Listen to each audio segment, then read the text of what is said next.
POV, the only president who truly cared for our modern-day heroes. Ang sinabi ko talaga.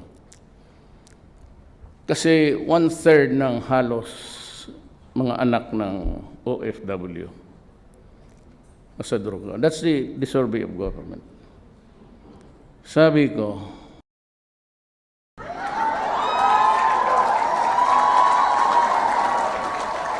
ang mga tatay nito na sa ibang bansa, nagpapakamatay trabaho.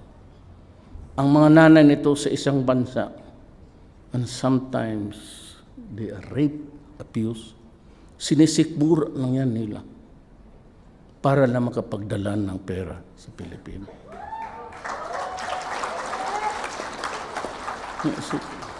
Binabastos na yan, tinitiis. Kaya sabi ko nung na-presidente ako, I am here. Personal na nag-abot ng tulong sa pamilya ni Joanna de Mafelis kahapon si Pangulong Rodrigo Duterte. Nangako rin siya na gagawin ang lahat para makamit ang hustisya para sa pinaslang na OFW. Narito ang ulat ni Vincent Arboleda.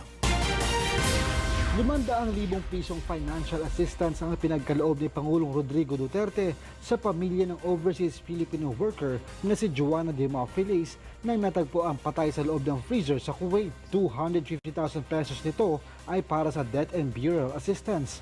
200,000 pesos naman para sa livelihood assistance at 50,000 pesos para sa educational assistance ng bunsong kapatid ni Joanna na si Joyce. Personal na dumalaw sa burol sa Sara Iloilo ng pinaslang na OFW ang Pangulo kahapon upang makiramay sa pamilya nito.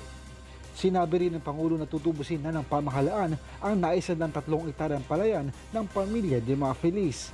Sisiguraduhin din anya ng gobyerno na matatapos ang pagpapatayo ng kanilang bahay sa Barangay Ferraris sa Sara Iloilo.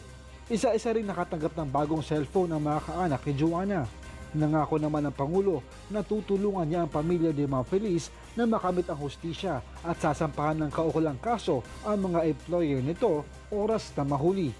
Kung nahuli yung 2 tao, and that would allow me now to initiate charges. Until then, we just have to wait and pray that they will be apprehended or arrested. Tiwala naman ng mga kaanak ni Joanna na tutuparin ng Pangulo ang lahat ng pangako nito at nagpapasalamat sa mga tulong na ibinigay sa kanila. Kabano naman kita nga kung si Presidente Duterte ang mag-ambal tanang ginatuman niya sa tanong. So sa liwat, nagpapasalamat din ako ang sanggito sa aton mahal na Presidente kapag hatag importansya.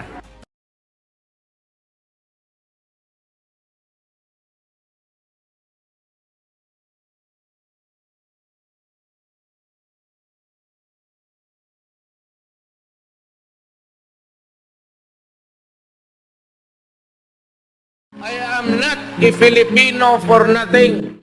I did what I had to do. And whether you believe it or not, I